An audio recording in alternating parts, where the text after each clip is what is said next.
Open your League of Legends client and launch the game. Next at the top, click play, continue to PvP, Classic, then Summoner's Rift. And for this video, we'll be doing Team Builder to ensure I play the AD carry role. Now we will select our champion. Any marksman will do, but for this video, I will select Lucian. Everybody dies. Some just need The next bit of selections will set up your role and help in the team building process. Select bottom lane and marksman. Next, enable your attack damage runes and masteries if you have them. This will give your champion some extra stat boosts. For spells, you're going to want to take heal and flash, as this is a standard selection for this role. Everything is now set for matchmaking. The game will now match you with 4 other teammates. Once all 5 roles are fulfilled, the game will match you against another team of 5. For this tutorial, I will teach you how to effectively fulfill the role of AD carry. Throughout the game, I will tell you tips, tricks, and other things just to keep in mind as you play your role to be essential to your team. Once everyone connects to each other, the game will start. You will start on your home base alongside the rest of your team with 475 gold. Use this to buy a Doran's Blade, health pot, and warding trinket. Next, take your first ability. This varies from player to player and depending on the type of champ you're playing.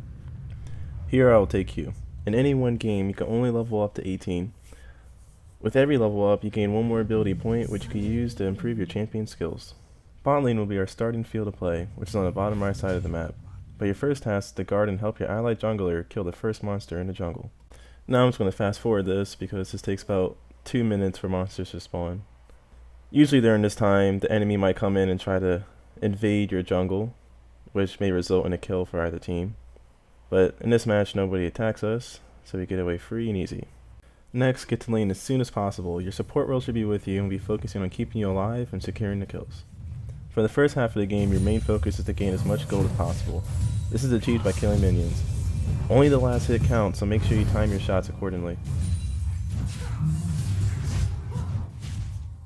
Once you get comfortable farming, harass your opponents with damage by hitting them with your abilities and auto attacks. Also, you never want to sacrifice a minion just to damage your opponent. If you're missing out on gold, that's going to add up over time, and your opponent's probably going to get better items than you if they're actually sustaining their farm correctly.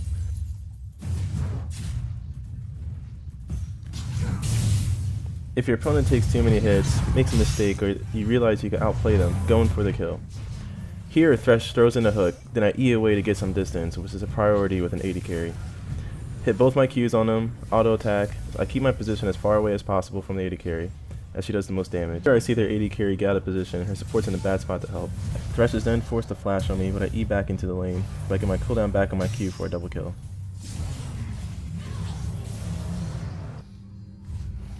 Now that I am 3-0 with 39 farm, I have an insane amount of gold to spend. The first item on any AD carry should be the BF sword, as this greatly increases your flat attack damage, building into an infinity edge.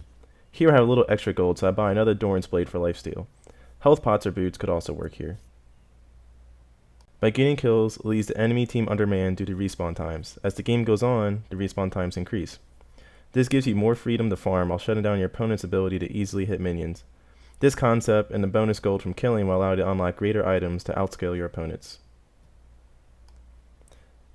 And now essentially, you just want to keep farming and getting kills until a team decides to start grouping and taking more objectives. As of now, they keep coming back and I keep getting more and more gold. If you have trouble in lane or are losing, be sure to only last hit the minions to stall the wave. Also, standing on their tower will greatly help with sustainability. My support ends up dying, and the 2 enemies think they have an advantage on me, so they decide to dive me. One of the best things to do is called tower hugging. I dodge her ult, which knocks people up, then I continue to put in as much damage as possible while my tower shoots them. As I get really low, I pop heal, secure a kill, and then just run around until she dies from the tower. As this game is in our favor in terms of kills, gold, and map control, we can start taking objectives that will lead our team to victory, such as this dragon here and this tower I take.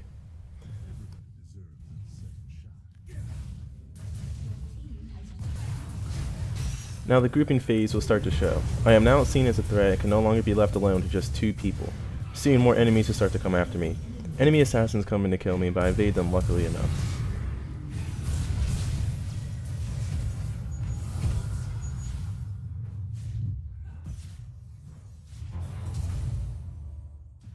As the rest of my team fights in the mid lane, I decide to keep pressure on the bot lane and take another tower. Towers are important because once 3 towers are gone in the lane, you open up the final objective. Here my team gets caught out in a team fight without me. I rush in and maintain my distance while dealing as much damage as possible.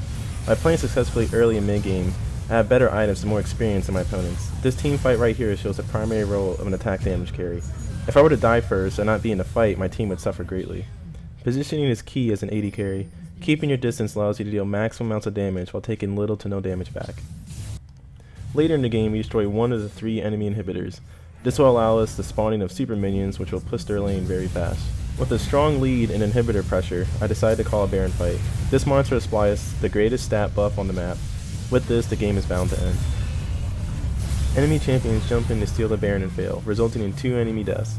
This sets up a free dragon fight. One final push is all that is needed to win this game. Ending the game as soon as possible is ideal so that the enemy can't catch back up and turn the game around. After picking up 4 kills with 40+ second timers, the enemy decides to surrender.